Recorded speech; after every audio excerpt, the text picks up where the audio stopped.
Oh,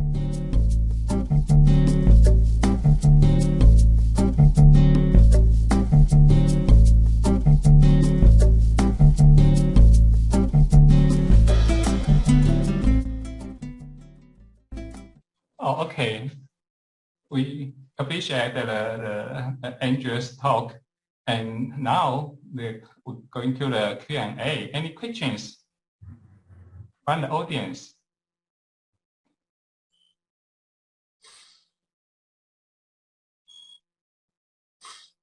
Maybe need a little more time to think about what you said.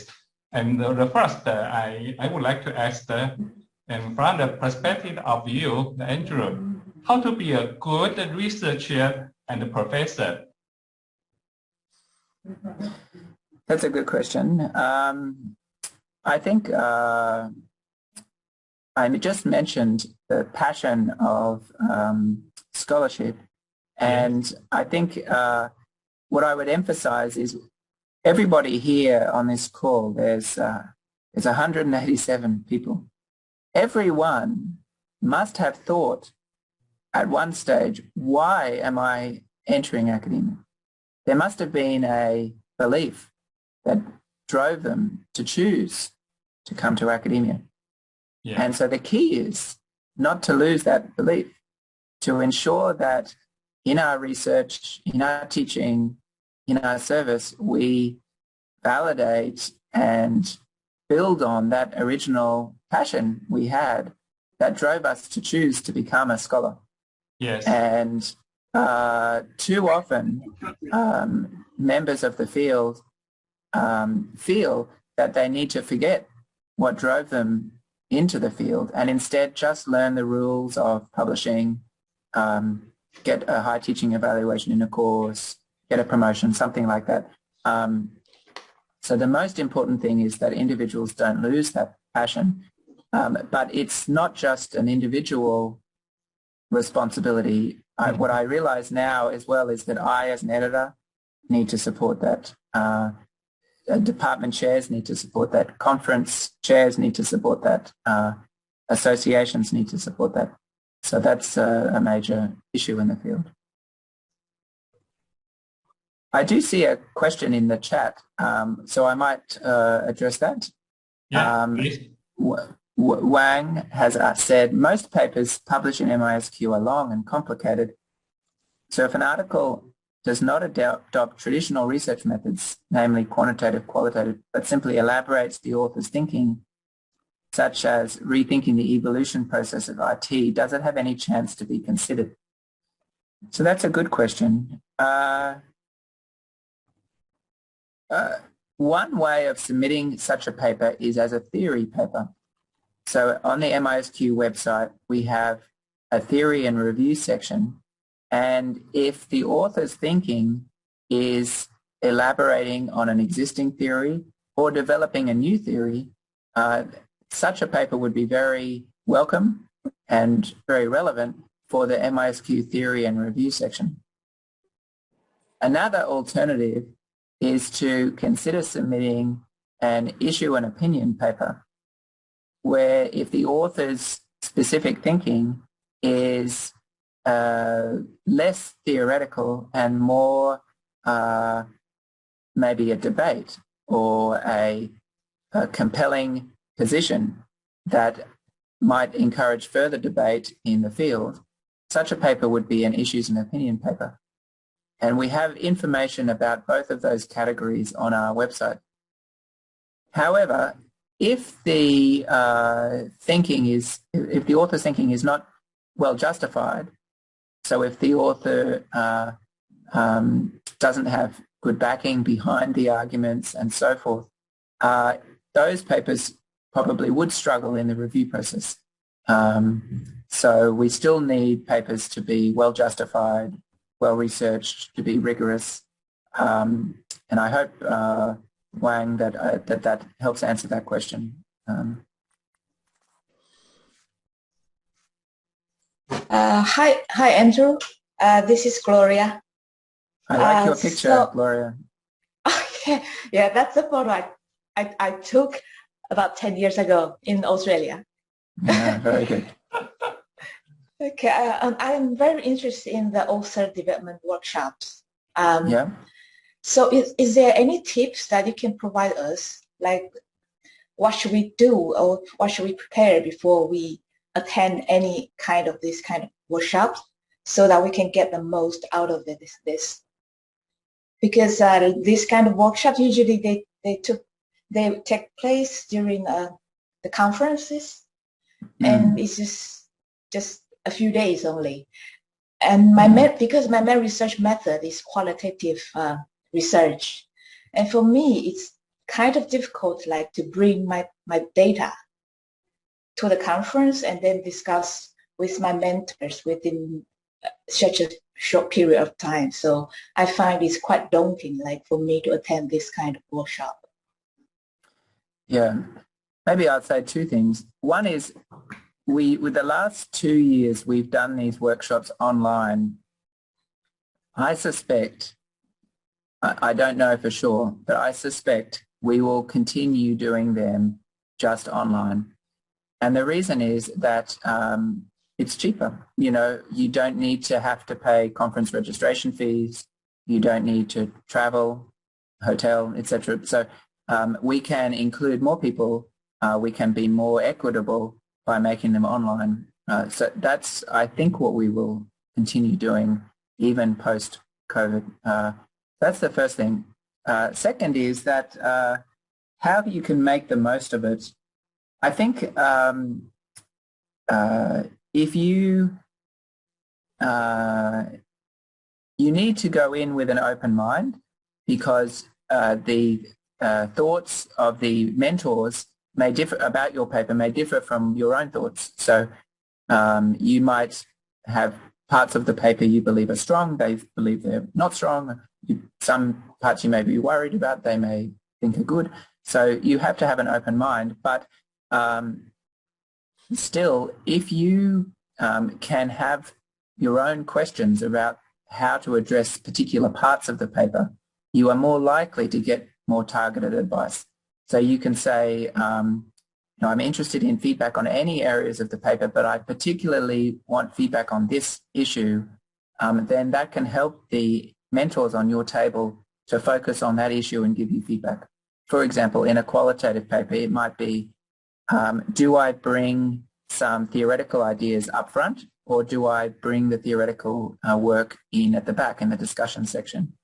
It could be, how do I deal with choosing between one theoretical perspective or another? How do I find the right balance between saying this is new and saying that this is related to an existing topic in the field? And you could identify the particular problem and ask for advice on that particular problem. Second thing I would say is that you should feel willing to follow up with the mentor.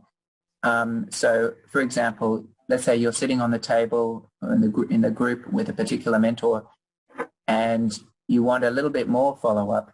You can gently email the mentor and say, you gave me some good advice. I have a further question. Do you mind if I ask this? And most mentors would be willing to give you a little bit more advice. They don't want to do that for everybody and read the paper 5 times.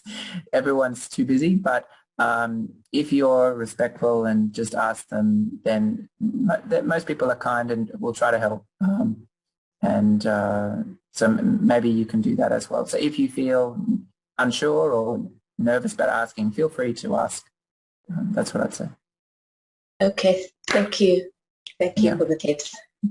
Also, just as a small reminder, especially for all of the female scholars here, please look up the information about our Scholarly Development Academy, because the first cohort of that is for untenured female academics, and it may be relevant for useful for many of you. So that's just a reminder to please look up that on our website, because it's a program for you. So when will that take place? The Scholarly Development Workshop? Yep. So next year we'll have 3 sessions. There will be a session in February, which is like a welcoming session. Then a session in March, April, which will be for papers. And then a session in September, October, which would be more career development. And this is all described on our website. If you go to misq.org, the website, you will see a link to the Scholarly Development Academy. And it's all the information is there. Thanks. I see another question from Ye Yuan.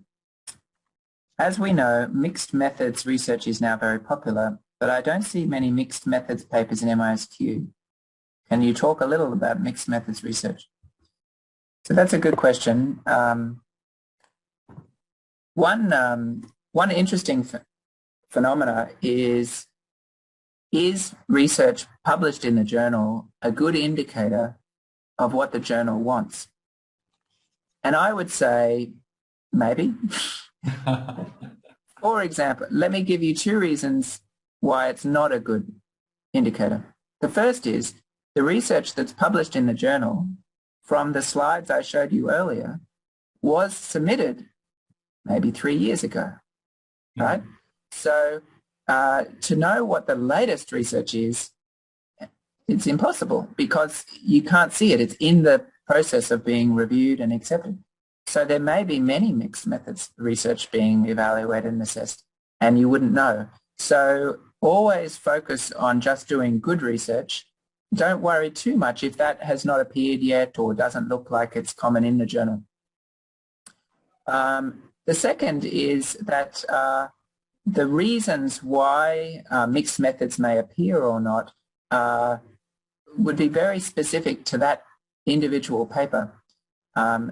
Let me give you an example. Let's say that you do submit a paper and you, let's say you have a qualitative study, you run a survey or you do an experiment. The editor may say, well, I like that, but I think the evidence in the qualitative paper is enough on its own. I don't need the other one. Don't worry about that. So sometimes you may have mixed methods in a paper, and just because of the editorial process, they may ask you to take things out. On the other hand, you may have times where they ask you to add things in. And so there's additional data.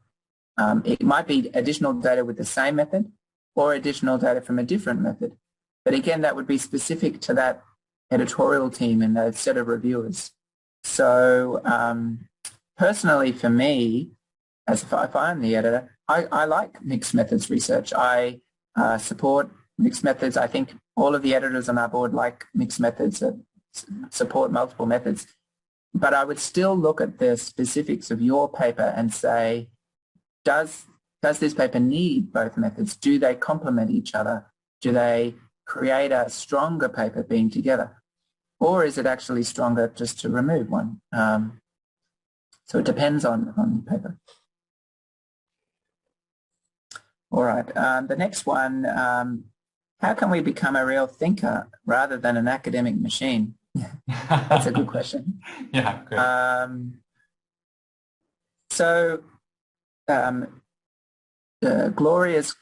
When Gloria asked me the question, she mentioned she was doing qualitative research, and the last question from Yuan talked about mixed methods. This allows me to mention a comment that I received in my training in my PhD. So when I did my PhD, what I was taught was to focus on conceptual rigor.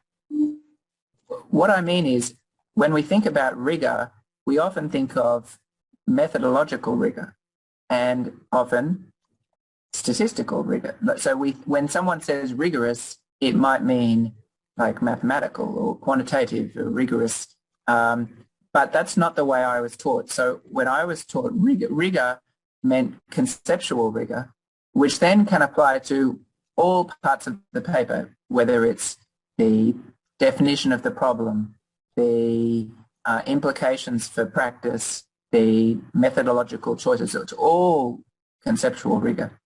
So you need to be able to think deeply about all of the pieces, not just the methods. Moreover, I can't remember who asked me the question. It might have been Professor Shiau, but I think it was, how do you become a good academic? So there are a couple of different ways of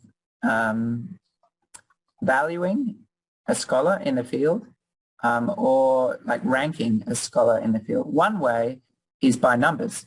So you can say, Mr. Smith is better than Mrs. Jones because Mr. Smith has 10 papers and Mrs. Jones has 6 papers. So it's just numbers. A different way is, you're reading someone's paper and you say, this paper moves me, or this is wonderful. It affects your heart. And I think all of us would prefer the second one, right? We want to be someone who does meaningful work, like does work that affects the world, makes the world better, links back to the reason we decided to become a scholar. When we leave Earth, when we die, we don't want to have one more paper. I have 11 papers rather than 10 papers. That's kind of pointless. So we need to just focus on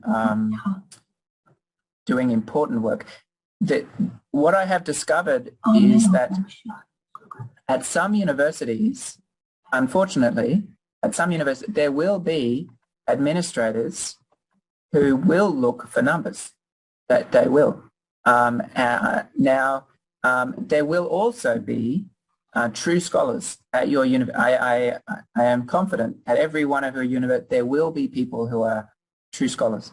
And it is in your interest to find those people and to allow yourself to have them as mentors to you. So if you feel alone, if you feel judged, if you feel that all that matters is these metrics, I encourage you to find at your own university or in your professional association, maybe CNAIS or the AIS communities, find these scholars, true scholars, and they can be a mentor to you to help protect you and support you in focusing on true scholarship. So just remember, you're not alone, and you don't have to just follow the numbers. So Jennifer has asked, publishing academic papers in MISQ is not easy. I wonder whether it's possible to resend it to MISQ again after the paper has been revised well, especially being rejected. So unfortunately, Jennifer, the answer is no. And the reason is that we do not have a reject resubmit policy. So if you look on the MISQ website, if I just look for it now, I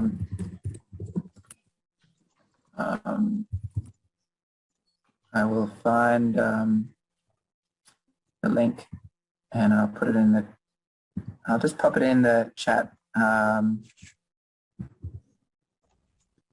Reject. I think that link should work. If you have a paper rejected, it's most times we will not allow the paper to be resubmitted. Sometimes we will, but it's just there are certain conditions you have to meet to be allowed to do that. And the main reason is, imagine you're in my shoes. Imagine you're the editor. And then imagine that all papers rejected can be resubmitted. You can imagine that my job never ends then. There's no paper that leaves the journal. Every paper rejected can be resubmitted. So we never finish our work. Like, it's never over. Like, all the papers can keep coming back. So I need to say, this paper is finished. And then we look at the next paper. So that's just the way publishing works. And there's other journals. Even though I am editor of MISQ, I am a big fan. I support all of the other journals, and there are many good journals to choose from. All right. I see Glenn has said, what is the classic problem in the field of information systems? That's a good question. Yeah. Let me give you some examples. Rather than say one problem, let me give you some examples. So the first would be as technology evolves, what is new and what is stable? To give you an example, let's say that you are the CIO of a major company and you are responsible for managing IT resources in that company and generating business value. What principles from research, from evidence, can you trust and rely on that are old principles? Principles that applied in the early 2000s, in the 1990s, in the 1980s.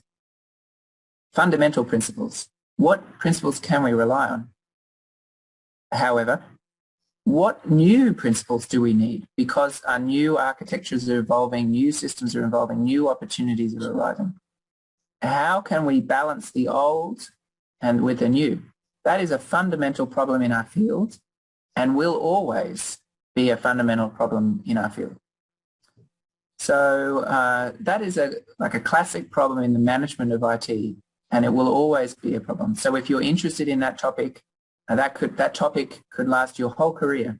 And it's useful because when you talk with practice, when you talk with policy, when you teach, you can give them ways of thinking about that problem that will help them. That's a classic problem. Another example is much more technical. So the first example was very practical and managerial. The second one is, again, more technical, but it's an example of a fundamental issue in our field. And that is, how do we deal with semantics in information systems? Now, for those of you who do not know what I mean, when we use any system with data, we need to understand the semantics of the data. And we know from research in database, data management, conceptual modeling, that semantics has always been a fundamental problem in computer science. How can we learn the meaning of the data?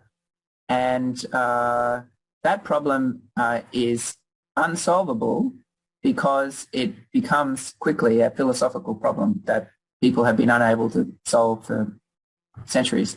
So, however, we can help organizations and we can help technical people develop approaches for dealing with semantics that can make advances, that can help people. And one of the ongoing opportunities in our field is to help people manage data better through understanding how to manage and interpret, take advantage of semantics better. That's been a constant thread throughout our field's history, and is a sort of a competitive differentiator of our field, let's say, to computer science and also to fields like management operations that don't deal with semantics. All right, let me just see. Chen Hao has said, IS is almost indispensable for all fields. What's the major difference between IS and other? Yeah, so as I said, many fields now can study IT, but they have not been studying the interaction between IT and organizations as long as we have. Yes. So we have, that's been our intersection. And I noticed that Professor Shiau has, one of the next speakers after me, one of the following is Professor Alan Lee, and he wrote an editorial in MISQ in 1999, I think, describing the information systems field as studying the intersection between IT and business and social settings. And that's the intersection that we have studied for our whole field's existence, 60 years. And that is our competitive differentiator. Now you could say, well, maybe other fields can do that too. That they can. And if they do that, then essentially they are doing IS-related research. It's just that we've been doing it longer. So we have, I guess, more elaborate theories, more experience with those methods and so forth. So if they would like to do that kind of research, as an editor, I'm encouraging those scholars to come into our journals and to come into our field. If you think historically, that in fact is how our field began. People in management, in operations, in accounting, came into our field because they were interested in studying technology in business and social settings. So I would love those people to come and join our field, make our field even stronger. Likewise, if you conduct any of this research and you see opportunities in other journals, I encourage you to publish in those journals too. But I'm very proud that we are the field that does the strongest work in this area because that is our core competence. That's what we've studied for our whole field's existence. All right. Jingwei, thank you very much. There are more than 500 papers would be desk rejected. What are the most common reasons papers are desk rejected? Give us some tips. The most important factor is to conduct research on important topics. Now, I know that this answer immediately raises the question of what is an important topic. But by participating in our author development workshops, by reading papers in MISQ, by reading papers in other conferences, by looking at issues in the real world that are important, you can gain an understanding of what is an important topic. There are also resources, the editorials written in MISQ. I showed you a page earlier with the editorials in MISQ. There are editorials that have been written about how to explain the contribution of your paper. So please read those editorials. They will give you concrete advice as to what to put in the paper to help enhance the contribution, make it clearer, and that will increase the likelihood your paper is published. So please focus on asking important problems. That's the main thing to avoid being rejected. Professor Shiau, how are we doing on time? I'm conscious of the time. Yeah, and if you agree that we may have the 10 minutes more, because the June, well, we have closed the final time is 11:15. So we have 10 minutes, if you agree. Okay. And another one is that every year that I join the CIO, sometimes we call it the CIO conference. I always ask them questions. Do they read the IS journal? Yeah, most answer no. Yeah, there are so many the things happens there. And as I know, many years ago, the Professor Arun, in the conference also talk the same things, that we should let the practitioners, especially for the CIO, the CEOs, they like our journals. And so I like your policy. The speed is very important, especially for us top journals. If our published articles, they are that behind the real problems there, maybe they don't like it. So do you have any other comments?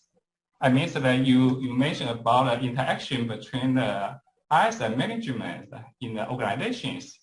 And we know the CIO and the IT manager, they are very important for us, the audience. So the question is, do you have any plan to push our IS journal to the practitioners, like the Harvard Business Review and so on? It's a good question. So we are working. I don't have the, it's not finished yet because we're still working on it, but we are working on a proposal at the moment actually focusing on impact in China of our research, and there may be ways to use platforms in China to help promote the impact of our work in various communities, both scholarly communities and practical practice communities. So we are working on ideas in relation to this because the importance of our work for practice is a fundamental part of our field, and I am aware with the growth of industry in China, that the impact of our work in China is also incredibly important. Yes. So I am trying to focus on both of these things, and I'm eager also for advice and input. And so if any of you do have particular insights on that, I'm always open to hearing about it and learning.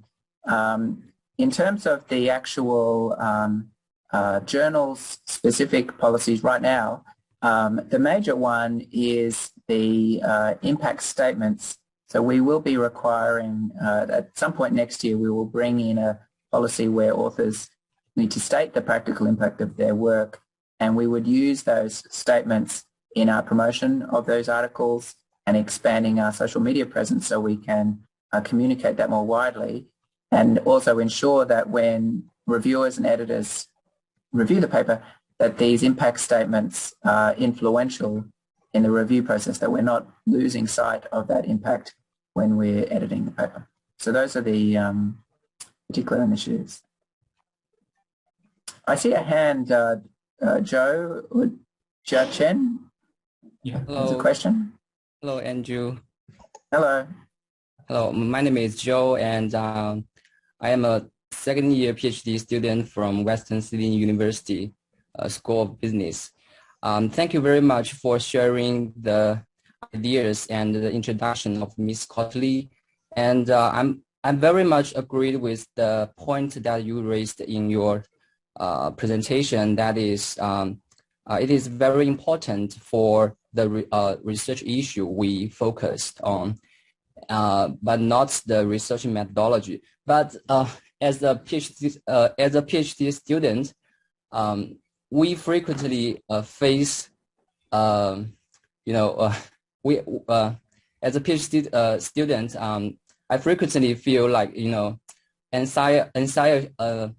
very worried about I choose a very problematic research methodology, because sometimes I read some papers that expressed very intensive, very strong objection against a particular research methodology like survey. So my question is that does Ms. Cotley prefer a particular methodology, or could you please provide some suggestions for our PhD students on how to select a right research methodology to better align with the research issue we focused on? Yeah, it's a good question. Can I give you an example? Yes. I've been at University of Queensland for 10 years, but previously I was at University of British Columbia, and we had some doctoral students who were applying to do their study at University of British Columbia. And I remember one of them said, I want to do econ of IS research because that is that's what I need to do to publish in top journals. And I remember wondering, why does the person think that? Like, why on earth? I couldn't understand the comment. And then the person we asked, and they said, oh no, there was some group, like, I don't know, social media chat group where people were saying this, to do this work you have to, but they're just wrong. Like, it's just completely untrue. And essentially all methods are supported. So at MISQ, experiments are supported, surveys are supported, econometrics is supported, simulation is supported, formal method is supported, qualitative is supported, critical theory is supported, everything is supported. Like, there's nothing, there's no preference about particular methods. Now, it is true that we need conceptual rigor. So conceptual rigor applies to all of them. If you do a bad experiment, it will be rejected. A bad survey, it will be rejected. Yeah, we don't support bad research. But if you do good research, then any method works. In fact, I would, as an editor, I would love to see creative uses of methods, because you remember the stakeholders we support one of them is science itself. Many of you may have studied philosophy of science. What philosophy of science teaches us is that science is the product of us, scientists. So as we advance science through our research, science itself advances. So we come up with new methods, we advance new methods. That's how methodology advances. So it's just untrue that we support what, like, it's not, yeah, don't worry. Like, we just want any method, just do good methods. And moreover, it's also important to know that while we want good methods, we are not the methodological quarterly. We are MIS quarterly. And so we want good papers on MIS. And of course, they do need to have good methods, but we're not a methodological journal. So the methods are secondary. The primary focus is on addressing important questions in information systems. And Ethan in the chat said, how can a beginner gain valuable ideas about that? So my advice is to look to industry, look around you, to develop contacts in industry. Professor Shiau mentioned attending a CIO conference. It might be that, you know, when you graduated, you went into academia, but you had friends who continued on in practice. Well, keep in contact with these friends, you know, catch up, find out what they do, learn about their businesses, what they struggle with, try to meet new people in companies. So don't lock yourself in your room in academia and only read academic journals. You know, engage yourself in the world, learn from companies, see what companies are doing, what business is doing, what problems are happening in the world.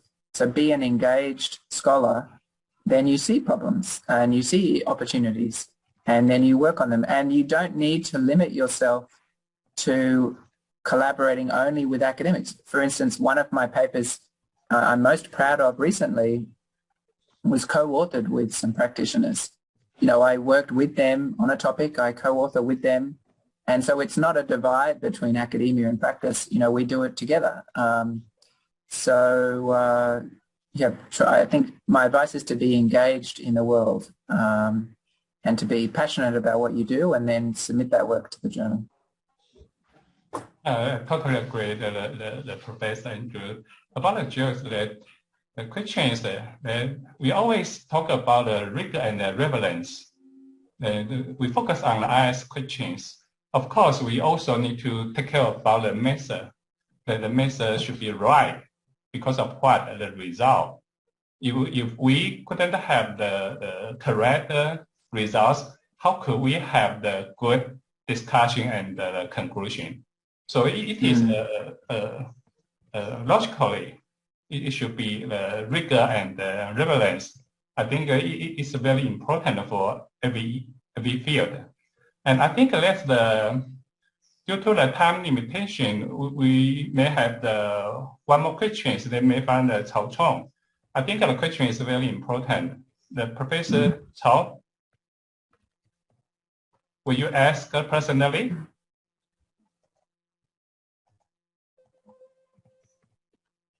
Cao Chong, are you online?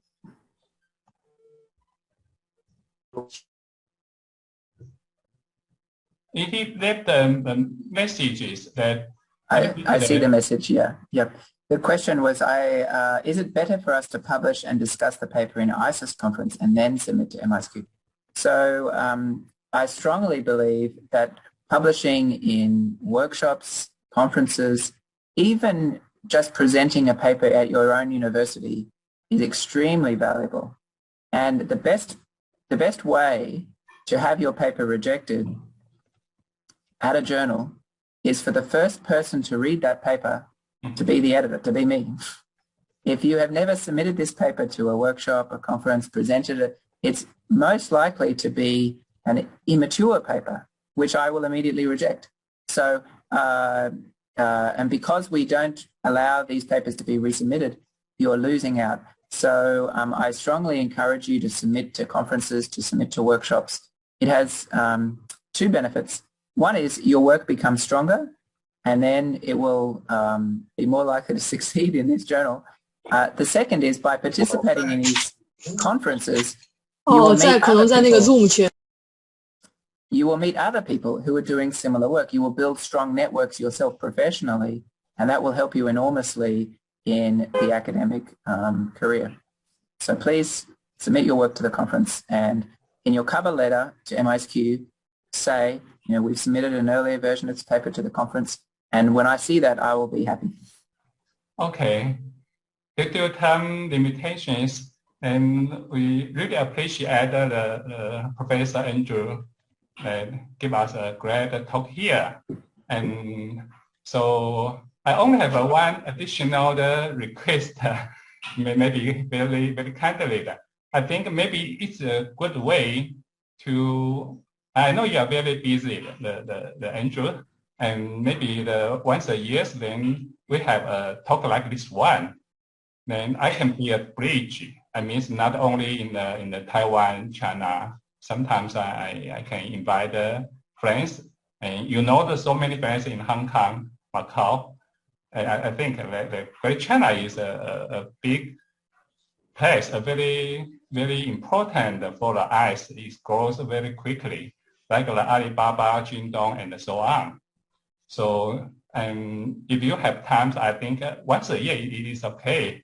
There's so many PhD students, junior faculty here. We would like to know the direction, or would like to know your experience, such as I kindly ask the professor, the other senior scholar, if they have time, they can give some experience. So I'm not sure you have time or not. Maybe I think every year I would like to ask the chance, like to let you to give us a talk. Maybe I know you're very busy. Maybe I think it's left. I will send you an email to ask you personally. It's okay. It's okay, Professor Shiau. So my answer is yes, of course. I'd be very happy, and I look forward to seeing everybody. And if it requires being in person, sometimes those things are complicated. But if it's online, it's easy, and it's a real pleasure. It's nice to spend time with you. I hope I can answer your questions well. And maybe if we do this regularly, I can try to improve some Mandarin, and I can actually say something personal as well. Thank you. I appreciate your help, and also we did a recording, and I will put it in the online to let more Chinese that they will read and note your policy and your thinking about the IS. So finally, let us thank to the Professor Andrew. The time is up, so I will say a little bit of Chinese, then to others. 所有的我们可能都很欢迎 Andrew 可以跟我们一个讲很重要的那个 topic 当然就是今天他没有时间再讲他做的非常好的很多的研究那我也读了不少，特别是他在那个 qualitative 的，包含在方法的，包含在 philosophy 的。那后面其实我们还有好几场有关联性的那 Andrew 也有稍微提到那我们也希望如果你有听的那后面几场你也可以接着再听我们学院目前有开放4个场次。好，那最后我们大概在线上用最热烈的掌声可能可以的话各位可以开启你的镜头，我们鼓掌谢谢那个 Andrew。I talk to you, Andrew. A big proud for you. Appreciate your great talk. Okay. Yeah. Andrew, thank you very much. See you. Bye-bye. Yeah, bye-bye. 谢谢。好，也谢谢各位的参与。好，那会后我们如果可以的话，那我们可能也会有会录影下来。好，那除了我们学院以外，那如果那个属于外界的这些的研究者们，那你有需要的，可能也可以送讯息。好，那我们如果全部处理完，那经过 Andrew 那边同意，我们可能会把它上线。那如果他有consent，我们就会 stop 了。好，这是尊重演讲者的。好，那我是肖文龙，浙江工业大学管理学院。好，那也谢谢各位的参与。那今天的那个讲座就到此。好，谢谢各位，我们以后后面要尝试了，我们再见面。好，拜拜。